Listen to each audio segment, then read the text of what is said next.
Deep Diving.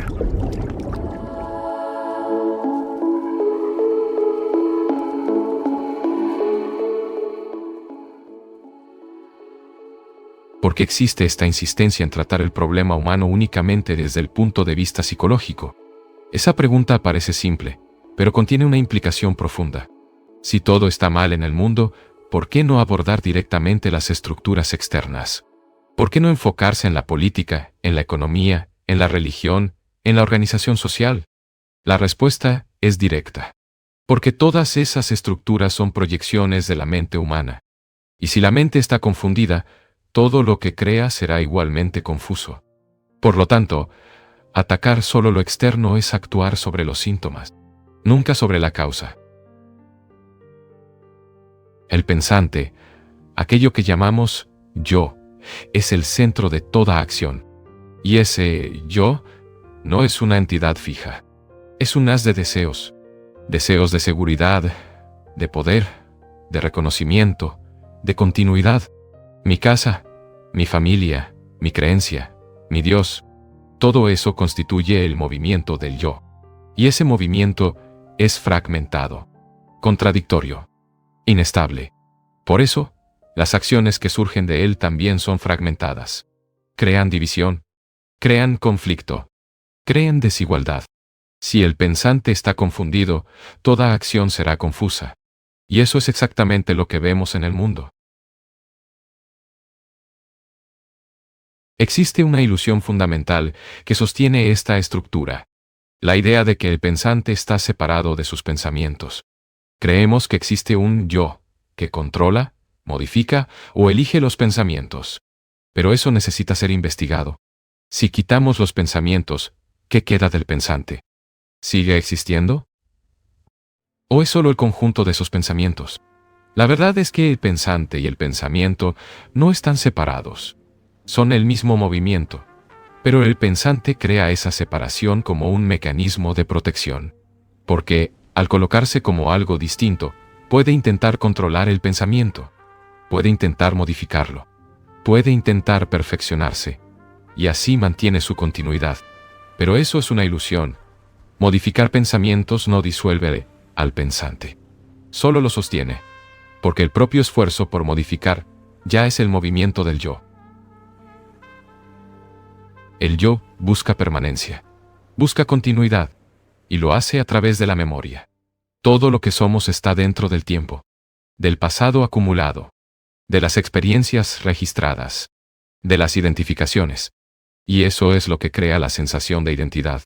Pero esa identidad no es fija, es construida, y por lo tanto puede disolverse. Pero el yo se resiste a ello. Crea estrategias. Crea ideales, crea objetivos, todo para seguir existiendo. Y mientras ese movimiento continúa, no hay libertad, no hay paz, no hay amor verdadero, porque todo está condicionado. Por eso las reformas externas tienen poco efecto real. Podemos cambiar sistemas, crear nuevas estructuras sociales, modificar leyes, pero si el individuo permanece confundido, esas estructuras se corrompen rápidamente. La historia lo demuestra repetidamente. Las ideologías fracasan. Las religiones se convierten en dogmas. Los sistemas políticos se deterioran, porque la raíz no ha sido tocada. La raíz es el pensante. Y sin comprenderlo, nada fundamental cambia. Ahora surge otra cuestión, igualmente crítica. La idea de progreso. Vivimos creyendo que estamos evolucionando, que nos estamos volviendo mejores, más desarrollados, más conscientes. Pero, ¿es realmente así? En el campo técnico, sin duda, hay progreso. La tecnología avanza, las máquinas evolucionan, la eficiencia aumenta. Pero, ¿y el ser humano? ¿Evoluciona de la misma manera? ¿O simplemente sigue siendo el mismo, con herramientas más sofisticadas? ¿La ignorancia puede evolucionar hacia la sabiduría? ¿O necesita terminar para que la sabiduría surja? ¿La avidez puede evolucionar hacia el amor? ¿O necesita cesar completamente? Ese es un punto fundamental. Porque aquello que continúa, aunque sea modificado, sigue siendo lo mismo en esencia. El devenir es solo continuidad en otra forma. No es transformación real. La transformación real solo ocurre cuando algo termina, cuando hay ruptura, cuando hay fin, y eso no puede ser producido por el tiempo. No es un proceso gradual, no es evolución, es comprensión inmediata. Otro aspecto esencial es la relación entre pensamiento y sentimiento. Se observa que, cuanto más pensamos, menos sentimos. El pensamiento, que es la reacción de la memoria, tiende a reducir la intensidad del sentimiento. Cuando nombramos una emoción, ya empezamos a modificarla. Cuando analizamos, ya nos alejamos. El pensamiento interviene, y al intervenir, debilita. El amor, por ejemplo, no puede ser pensado. En el momento en que se coloca dentro de un concepto, se vuelve limitado. Se convierte en algo controlado, adaptado, domesticado. Y así, pierde su naturaleza. El amor verdadero no pertenece al pensamiento. No es memoria. No es repetición. No es continuidad. Por eso el amor es peligroso para la estructura social basada en el yo, porque donde hay amor, no hay división. No hay nacionalidad. No hay búsqueda de poder. No hay ambición. Y eso amenaza al sistema. Entonces, el pensamiento interviene. Organiza. Controla. Define. Y transforma el amor en algo seguro. Pero, al hacerlo, lo destruye. Porque el amor solo existe cuando el pensamiento cesa. Cuando la memoria no interfiere. Cuando el pasado no domina. Y eso exige una libertad profunda. Una libertad del tiempo psicológico. Esto nos lleva a un punto extremadamente delicado. El papel de los ideales. Creemos que los ideales nos elevan, que nos vuelven mejores, que nos alejan de lo que somos. Pero, ¿es realmente así? ¿O los ideales son solo una forma de fuga? Si soy violento, ¿el ideal de la no violencia me transforma? ¿O solo crea un conflicto interno? Si soy arrogante, ¿el ideal de la humildad disuelve esa arrogancia? ¿O solo la oculta? El hecho es que el ideal siempre es lo opuesto de lo que es, y ese opuesto no es real. Es una construcción de la mente. Una proyección. Y al enfocarnos en el ideal, dejamos de observar el hecho. Dejamos de comprender lo que somos. Y sin comprender, no hay transformación. El verdadero cambio no ocurre al convertirnos en algo diferente. Ocurre al comprender completamente lo que ya somos. Sin huir, sin idealizar, sin intentar modificar. Solo ver. Ver con total claridad. Y en ese ver, lo falso pierde su fuerza. Se disuelve. Sin esfuerzo. Sin lucha. Sin conflicto. Existe, sin embargo, un punto aún más profundo que comprender. Si los ideales no transforman, si el pensamiento interfiere en el sentimiento, si el yo es un movimiento de memoria y continuidad, entonces, ¿cómo debemos relacionarnos con todo esto? La respuesta comienza en algo extremadamente simple: el arte de escuchar. Escuchar parece un acto común, casi automático. Pero, en realidad, rara vez escuchamos de verdad. Escuchamos a través de filtros, a través de prejuicios, a través de expectativas, a través del deseo de estar de acuerdo o en desacuerdo. O escuchamos esperando una respuesta preparada, una solución definitiva. Pero eso no es escuchar, eso es interpretar. Escuchar verdaderamente exige un estado completamente diferente. Un estado sin resistencia, sin esfuerzo, sin comparación. Es como escuchar música, no como algo que ya conocemos, sino como algo nuevo. Sin anticipar, sin concluir, solo permitiendo que el sonido, el silencio y el ritmo penetren. Cuando escuchamos así, algo sucede. Las palabras dejan de ser solo sonidos. Pasan a revelar significados más profundos. Penetran más allá de la superficie. Y eso solo es posible cuando no hay barrera interna. Lo mismo ocurre con el pensamiento. Entre un pensamiento y otro, existe un intervalo. un espacio. Y es en ese espacio donde reside algo esencial. Así como en la música, donde el silencio entre las notas da significado al sonido. En la mente, el silencio entre los pensamientos da profundidad a la percepción. Si el pensamiento fuera continuo, ininterrumpido, no habría claridad. Sería solo ruido. Pero cuando hay intervalo, hay posibilidad de vería. Y ese intervalo no puede ser creado, no puede ser forzado. Surge naturalmente cuando hay atención. Esto nos conduce a una cuestión delicada. ¿Los ideales son realmente necesarios? ¿O son solo muletas psicológicas? La mayoría de las personas cree que sin ideales caería en el caos, que perdería dirección, que se volvería inmoral. Pero observa con cuidado. ¿Los ideales realmente evitan el conflicto? ¿El ideal de la no violencia evita la violencia? ¿El ideal de la simplicidad evita la avidez? ¿O seguimos siendo exactamente los mismos, solo con una imagen diferente de nosotros mismos? La respuesta es evidente. Los ideales no transforman. Solo crean una distancia entre lo que somos y lo que nos gustaría ser. Y en esa distancia nace el conflicto. Vivimos intentando convertirnos en algo. Más buenos. Más evolucionados. Más espirituales. Pero ese convertirse es solo continuidad. Es el mismo movimiento del yo, intentando perfeccionarse. Y eso no es transformación. Es solo refinamiento de la ilusión. Mientras estemos atrapados en el ideal, no veremos el hecho. Y sin ver el hecho, no hay comprensión. El hecho siempre es simple, directo, incuestionable. Soy violento. Soy envidioso. Soy arrogante. Ese es el hecho. Pero en lugar de mirar eso directamente, creamos lo opuesto. Y empezamos a luchar contra nosotros mismos. Esa lucha es interminable. Porque lo opuesto no resuelve el hecho. Solo lo oculta. La verdadera cuestión entonces no es cómo convertirnos en mejores, sino cómo comprender profundamente lo que somos, sin distorsión, sin justificación, sin condena. Y eso exige valentía. Porque mirar directamente hacia uno mismo es incómodo. Revela cosas que preferimos evitar. Pero es el único camino hacia la libertad. Cuando hay esa observación directa, algo fundamental ocurre. El conflicto comienza a desaparecer. No porque haya sido resuelto, sino porque ha sido comprendido. Y aquello que es completamente comprendido pierde su fuerza. Deja de operar.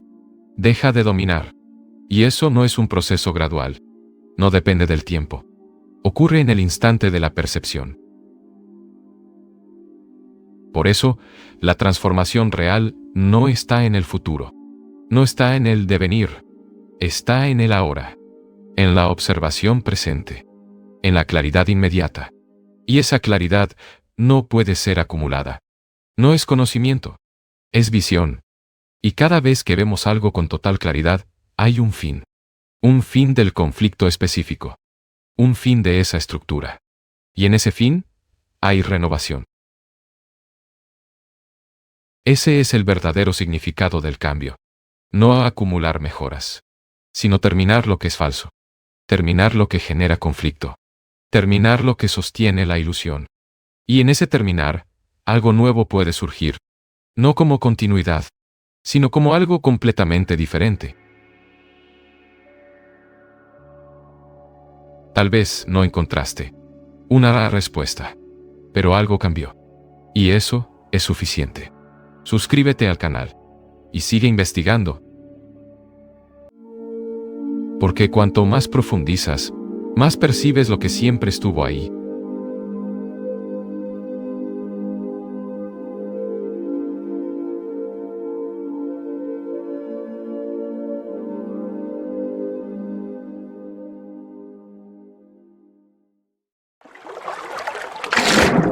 Deep diving.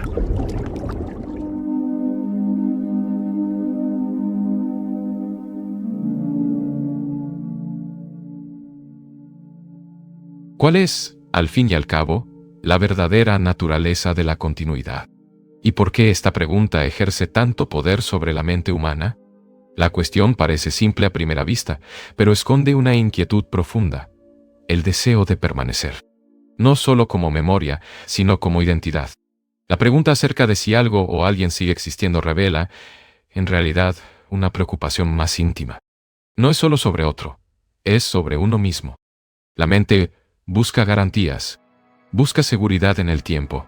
Quiere saber si aquello que construyó, acumuló y experimentó continuará de alguna manera. Pero al investigar con atención, surge un impasse inevitable.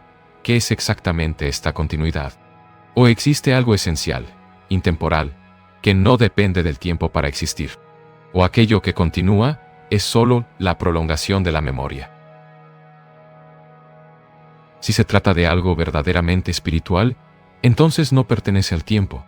Y si no pertenece al tiempo, no puede continuar en el sentido común que conocemos. No hay progreso, ni evolución, ni devenir. Lo que es intemporal simplemente es él. Pero la experiencia humana común no se encuentra en ese estado. Al contrario, está profundamente arraigada en el movimiento del devenir. La mente proyecta constantemente un mañana, una continuidad, una extensión de lo que ya fue. Esto revela algo esencial. La mente está atrapada en el tiempo. Y esa prisión se manifiesta como deseo de continuidad. Entonces, ¿qué continúa realmente en la vida cotidiana? No es una esencia espiritual inmutable. Lo que continúa es la acumulación psicológica. Recuerdos, experiencias, identificaciones. La memoria sostiene la sensación de identidad. Sin memoria, no habría continuidad del yo. La propiedad perdería sentido. Las relaciones no tendrían base. Las ideas no se sostendrían.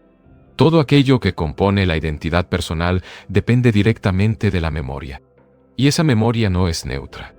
Está formada por un proceso muy específico: percepción, contacto, sensación, deseo e identificación. Primero, hay contacto con algo. Después, surge una sensación. A continuación, el deseo. Y finalmente, la identificación. Eso pasa a ser mío. De este proceso nace el yo. El yo no es algo fijo ni independiente. Es el resultado acumulado de estas identificaciones. Un conjunto de memorias organizadas que crea la ilusión de continuidad. Y aquí surge una cuestión crucial. ¿Puede haber renovación dentro de este proceso? Si el yo es continuidad de la memoria, entonces lleva siempre el pasado. Incluso cuando parece cambiar, solo reorganiza aquello que ya fue. No hay verdadera novedad, solo variaciones de lo conocido. La memoria no puede generar renovación. Solo prolonga lo que ya existe. Por eso, cualquier intento de transformación basado en la continuidad está condenado a repetir el pasado bajo nuevas formas. La verdadera renovación solo ocurre cuando hay un fin. Cuando algo termina por completo. No como idea, no como concepto, sino como realidad vivida. Cuando el proceso de identificación cesa, hay un espacio nuevo. Un espacio no contaminado por el pasado. Y en ese espacio surge algo totalmente diferente. Un frescor que no puede ser producido por la memoria. Eso altera completamente la manera de comprender la transformación. No se trata de mejorar lo que ya existe. No se trata de evolucionar gradualmente, sino de ver, con claridad absoluta, el movimiento de la continuidad, y permitir que termine. Ese final no es un acto de voluntad. No es una disciplina. No es un método. Ocurre cuando hay comprensión total del proceso. Cuando la mente percibe que la continuidad es solo repetición, deja de alimentarla. Y en ese instante, hay silencio. No un silencio impuesto, sino un silencio natural. Un estado donde el pensamiento no está operando como centro. Y en ese silencio, algo totalmente nuevo puede emerger. Esta percepción también transforma la comprensión de la creación. Los momentos más intensos de belleza, alegría o claridad no surgen cuando la mente está activa y calculando. Surgen cuando el pensamiento está ausente, cuando hay una suspensión momentánea del proceso mental. En ese intervalo, existe una cualidad creativa, una energía que no pertenece al tiempo. Y esa energía es el fundamento de cualquier transformación real. Por lo tanto, la verdadera revolución no está en la modificación de las ideas, ni en la sustitución de sistemas, sino en el fin del pensador. En el momento en que el centro psicológico deja de operar. Esto no significa destrucción en sentido negativo. Significa el fin de una estructura ilusoria. Y con ese fin surge un estado completamente nuevo. A partir de esto, surge otra cuestión fundamental. ¿Cuál es la relación entre amor y verdad? La tendencia común es tratar ambos como separados, como si fuera posible alcanzar la verdad mediante esfuerzo intelectual y después desarrollar amor. Pero esta separación es ilusoria. El amor no es resultado del conocimiento, y la verdad no puede ser capturada por el pensamiento. Lo que es conocido pertenece al pasado, y aquello que pertenece al pasado no puede ser verdad viva. La verdad no está en el tiempo, no puede ser almacenada, no puede ser repetida, no puede ser enseñada como un contenido fijo. Solo puede ser percibida en un estado de apertura total, y esa apertura es, esencialmente, amor. Amor, no como emoción o apego, sino como ausencia de barreras, ausencia de defensa, ausencia de separación.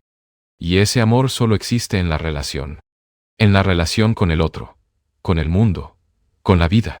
Es en esa relación donde ocurre el autoconocimiento. Y sin autoconocimiento, no hay comprensión. Y sin comprensión, no hay verdad. Si la continuidad no conduce a la renovación, entonces, ¿por qué la mente insiste tanto en permanecer dentro de ella? La respuesta puede estar en el miedo. Miedo al fin. Miedo a lo desconocido. Miedo a dejar de ser aquello que se ha construido a lo largo del tiempo. La continuidad ofrece una sensación de estabilidad, aunque ilusoria. Garantiza una línea narrativa. Ayer, hoy, mañana. Una secuencia que sostiene la identidad. Pero esa misma continuidad lleva un peso inevitable. Mantiene a la mente atrapada en el pasado. Y donde hay pasado acumulado, no puede haber libertad. Este dilema se profundiza cuando surge una cuestión colectiva. ¿Es posible transformar el mundo a través de unos pocos individuos transformados? La pregunta sugiere una tensión esencial. Por un lado, están aquellos que comprenden algo profundamente y se liberan de ciertos condicionamientos. Por otro, existe una masa que sigue inmersa en confusión, sufrimiento y repetición. Históricamente, figuras como grandes maestros espirituales o pensadores provocaron impacto. Pero ese impacto no fue suficiente para alterar fundamentalmente el curso de la humanidad. ¿Por qué? Porque la transformación parcial no rompe la estructura global.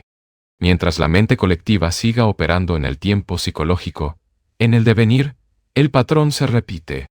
La destrucción y la creación caminan juntas, sin intervalo, sin ruptura real.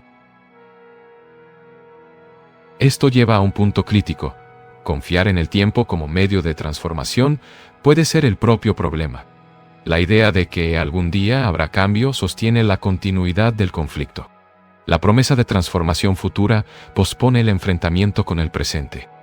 Y en esa postergación, el problema se perpetúa. El pensamiento dice, me volveré mejor, evolucionaré, alcanzaré.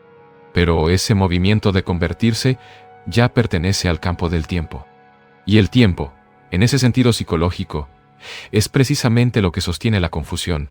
Entonces surge una pregunta decisiva. ¿Es posible terminar este movimiento ahora? No gradualmente. No como un proceso, sino de forma inmediata. Esa posibilidad desafía toda la estructura del pensamiento, porque todo lo aprendido apunta a la evolución progresiva, a etapas, métodos, disciplinas, caminos. Pero aquí se propone algo radicalmente distinto. La transformación no está en el devenir, está en el ser. Y el ser no es una conquista futura. Es un estado que solo existe cuando el movimiento de convertirse termina. Mientras hay búsqueda de un estado mejor, todavía hay tiempo. Y donde hay tiempo, hay conflicto. El punto central, entonces, no es mejorar el pensamiento. sino comprender el propio movimiento del pensamiento. Ver cómo proyecta el futuro, cómo se aferra al pasado, cómo construye la ilusión de continuidad. Esta observación no es análisis intelectual, es percepción directa. Y cuando esa percepción es completa, algo se interrumpe. El mecanismo pierde fuerza, y en esa interrupción hay una cualidad totalmente diferente de existencia. Este estado no puede ser producido, no puede ser cultivado, no puede ser entrenado. Surge cuando la mente está totalmente atenta, sin esfuerzo, sin elección, sin dirección. Una atención que no busca resultado, sino que solo observa. Y en esa observación, el pensador, aquel que intenta controlar, modificar, alcanzar, deja de operar. Cuando esto ocurre, la mente entra en un estado de silencio. No un silencio forzado, sino un silencio vivo. Un estado de meditación natural, sin técnica, sin repetición, sin control. Y en ese silencio hay una posibilidad real de transformación. No como continuidad, sino como ruptura, como nacimiento de algo completamente nuevo. Esta transformación no depende del tiempo. Y precisamente por eso, no puede ser postergada. O sucede ahora, o no sucede. Esa es la radicalidad de la propuesta. Y tal vez sea exactamente eso lo que hace tan difícil la comprensión. Porque la mente quiere garantizar, planear, preparar. Pero aquí no hay garantía, solo la posibilidad de ver. Y en ese ver, todo puede cambiar. Si la transformación no depende del tiempo, entonces, ¿dónde comienza realmente? Comienza exactamente donde estamos. No en el futuro.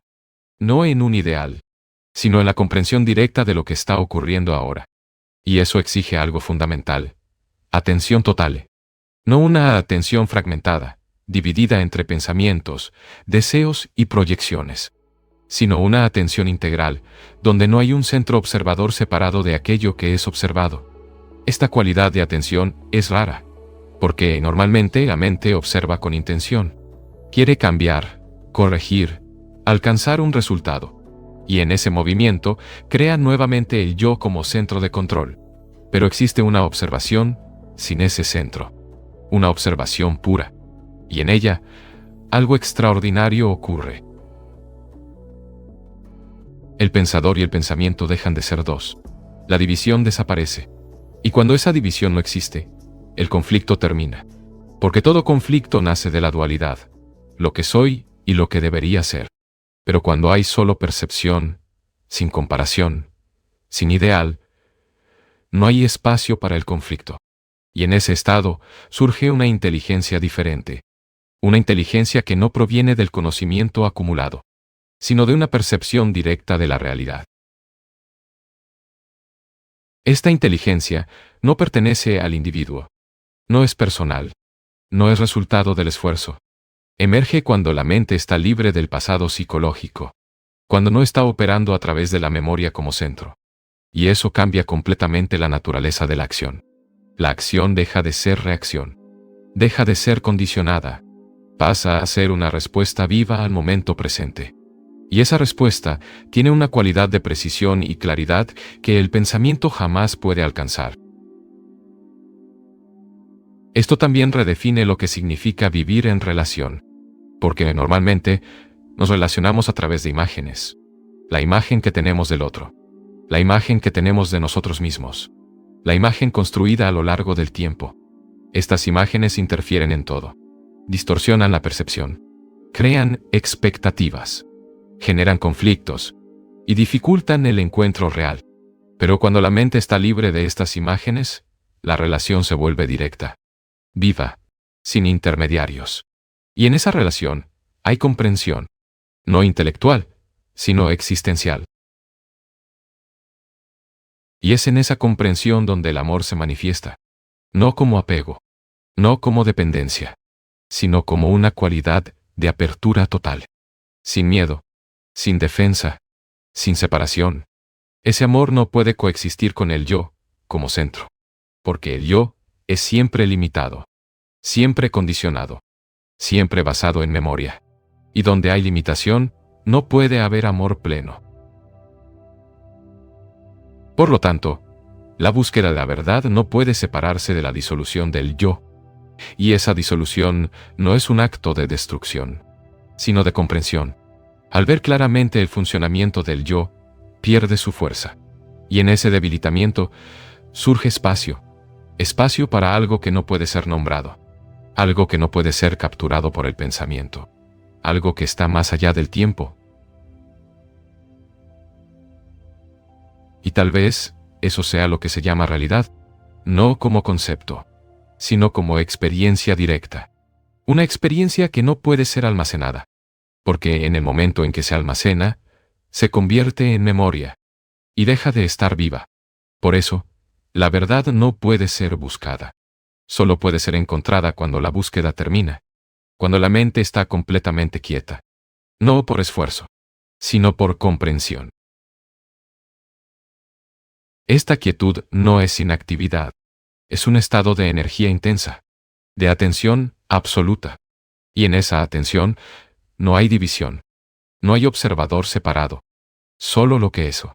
Y en lo que es, existe una profundidad infinita, una posibilidad de transformación que no depende del tiempo, del método o de la práctica, sino de ver sin distorsión, sin resistencia, sin elección.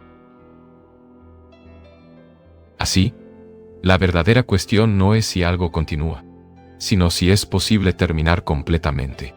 Terminar el pasado psicológico. Terminar el movimiento de devenir. Terminar el centro que busca permanencia. Y en ese terminar hay un comienzo. Un comienzo que no viene del pasado. Un comienzo que es siempre nuevo. Siempre vivo. Siempre presente. Y es en ese comienzo donde reside la posibilidad de una transformación radical. No solo individual, sino total. Porque cuando la mente se transforma, su relación con el mundo cambia. Y ese cambio no es localizado. Reverbera. Afecta todo. Silenciosamente. Profundamente. Irreversiblemente. Algunas ideas no traen comodidad, pero traen claridad. Y eso cambia todo. Suscríbete al canal. Y sigue observando. Porque cuanto más profundizas, más percibes lo que siempre estuvo ahí.